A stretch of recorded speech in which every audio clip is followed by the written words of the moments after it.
আমি আমার হাসব্যান্ডকে ভালোবেসে পরিবারের বিরুদ্ধে গিয়ে বিয়ে করেছিলাম। পরিবারের বিরুদ্ধে গিয়ে বিয়ে করার কারণ হলো আমার আব্বু-আম্মু আমার হাসব্যান্ডকে একদমই পছন্দ করতেন না। তারা আমাকে সবসময় বলতেন, "এই ছেলেটা ভালো না, তুই এই ছেলের সাথে সংসার করতে পারবি না।" কিন্তু আমি আব্বু-আম্মুর কথা না শুনে পরিবারের বিরুদ্ধে গিয়ে পালিয়ে আমি আমার ভালোবাসাকে বিয়ে করে ফেলি। আপনারা যারা অবিবাহিত মেয়েরা আছেন তারা হয়তোবা ভাবেন বিয়ের আগে এবং বিয়ের পরে সিচুয়েশান বোধহয় সেম। আমিও তাই ভেবেছিলাম। সারাদিন হাসব্যান্ডের সাথে খাবো, ঘুরবো, গল্প করব, একসঙ্গে ঘুমাবো, অনেক অনেক গল্প করব। সবচেয়ে বড় কথা, আমি যে মানুষটাকে ভালোবেসে সে মানুষটাকে সব সময়ের জন্য কাছে পাবো। কিন্তু আমি যখন বিয়ের পরে শ্বশুরবাড়িতে গেলাম, বিশ্বাস করেন পুরো অন্যরকম হয়ে গেল জীবন। আমার শ্বশুরবাড়ির অবস্থা বেশ ভালো এবং বেশ বড় পরিবারে বিয়ে হয়েছে আমার। আমার শ্বশুর, শাশুড়ি, দেওর, ননদ, ভাসুর, ভাসুরের ওয়াইফ, তাদের বাচ্চা কাচ্চা সব একসাথেই থাকি আমরা। সবাই মোটামুটি ভালো ছিল, খুব ফ্রেন্ডলি ছিল। কিন্তু আমার শাশুড়িটাই একটু অন্যরকম ছিল। আমাকে দিয়ে প্রচুর কাজ করাতো, এটা নিয়ে আমার কোনো প্রবলেম ছিল না। কিন্তু সারাক্ষণ খুঁত ধরতো, আজে বাজে কথা বলতো এবং আমার হাসব্যান্ডকে বিচার দিত আমার নামে।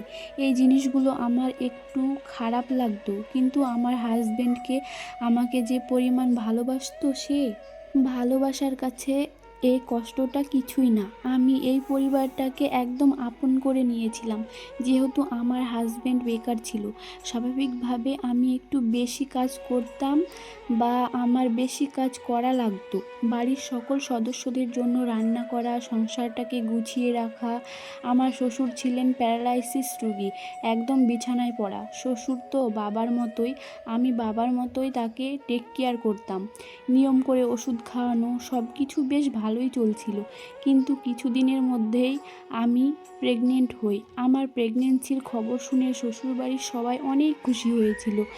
আমার খুশির তো কোনো শেষ ছিল না। পরিবারের নতুন একটি সদস্য আসছে আর আমি তো মেয়ের মা হব, তো খুশির কোনো শেষ ছিল না। আমার হাসব্যান্ড শুরুতে খুশি হলেও শেষ পর্যন্ত খুশি হতে পারেনি।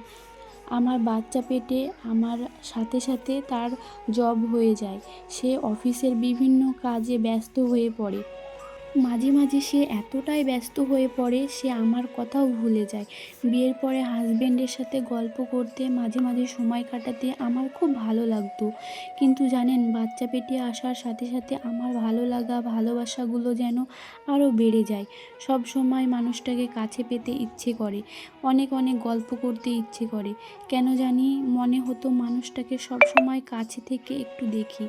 কিন্তু যতই দিন যেতে লাগলো, আমার হাসব্যান্ড এই বিষয়গুলো নিয়ে একটু বিরক্ত হতে লাগলো। এই বিষয়গুলো আমাকে এত পরিমাণ কষ্ট দিত। যখনই কোনো কিছু বলতে চাই বা শুনতে চাই, সব সময় বলতো অফিসের কাজ করে এসে এখন অনেক টায়ার্ড, সে অনেক স্ট্রেচের ভেতর দিয়ে যাচ্ছে, সে পরে কথা বলবে, পরে গল্প করবে। আমি এই অবস্থায় টুকটুক করে পরিবারের সমস্ত কাজ করতাম।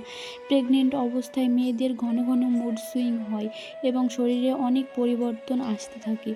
সেটা আমার হাসব্যান্ড কোনোভাবেই মানতে পারেনি। আমি মোটা হয়ে যাচ্ছি, আমার বডির স্ট্রাকচার নষ্ট হয়ে যাচ্ছে, আমার শরীরে বিভিন্ন জায়গায় দাগ হয়েছে।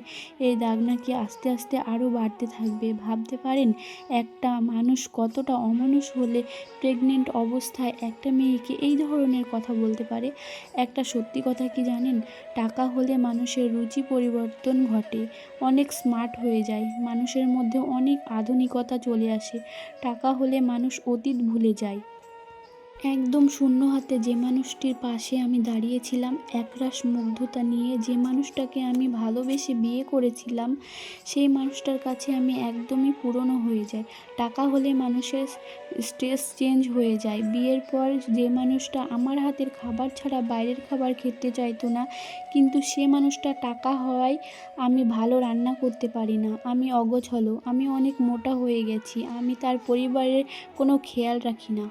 আমি থাকা অবস্থায় তার বাবা দিনের পর দিন অসুস্থ হয়ে যায়। আমি ঠিকমতো কথা বলতে পারি না। অশিক্ষিত মেয়েদের মতো কথায় কথায় ঝগড়া করি।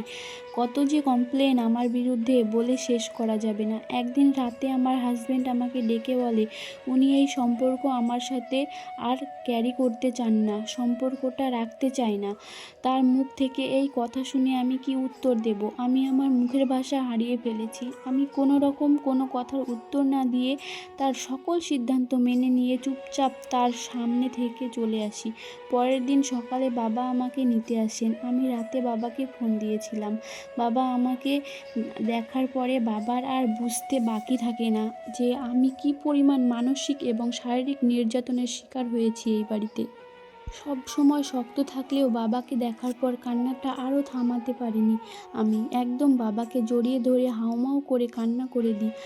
যেহেতু আমি প্রেগনেন্ট ছিলাম, প্রেগনেন্ট অবস্থায় ডিভোর্স হয় না। আমার বাবা আমার হাজব্যান্ডকে বলেন যে আমার বাড়ির জিনিস আমি নিয়ে যাচ্ছি, তবে একটা কথা মনে রেখো, যে আল্লাহ দিতে পারেন সে আল্লাহ আবার কেড়েও নিতে পারেন। প্রেগনেন্ট মহিলারা সব ভুলে যায়, কিন্তু তাকে প্রেগনেন্সি টাইমে যারা তার সাথে খারাপ ব্যবহার করে বা যারা তাকে কষ্ট দেয় সেই মানুষগুলোকে তারা কখনোই ভুলতে পারে না।